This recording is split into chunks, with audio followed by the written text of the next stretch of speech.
Uy, sa mga may hilig magdilata dyan, mga dormer friends natin, narito po ang mga pwede ninyong makuhang nutrition facts dyan. Siyempre, obviously, depende sa laman ng canned goods. Pwede po tayo makakuha ng fat-soluble vitamins, minerals, proteins, fats, and carbohydrates. Pero minsan, dahil sa processing ng canning ay pwede pong nangangailangan ng heat, pwede rin pong mas kakaunti ang matira at makuha nating mga water-soluble vitamins tulad ng vitamin C at vitamin Bs.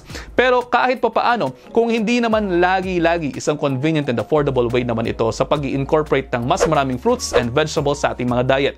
Kasi mas tumatagal ang shelf life kapag canned.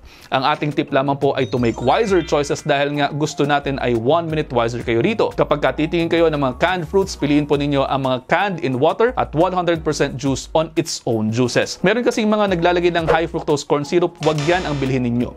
Mas mainam din po kung ang mga ulam naman ninyo ay yung mga no salt added or low sodium. Iwasan yung mga may dents, may cracks at bulges dahil po pwede pong pagmulan yan ng botulism. Again, hindi ko naman sinasabing parati kayo magdilata, pero ang sinasabi lamang natin ay pwede pa rin naman itong gamitin paminsan-minsan. At ayun, mag-iisang minuto na to, nakalampas na yata ng isang minuto. I hope you're all 1 minute wiser. Okay, pusuan, kung may natutunan. See you next time. Ingat.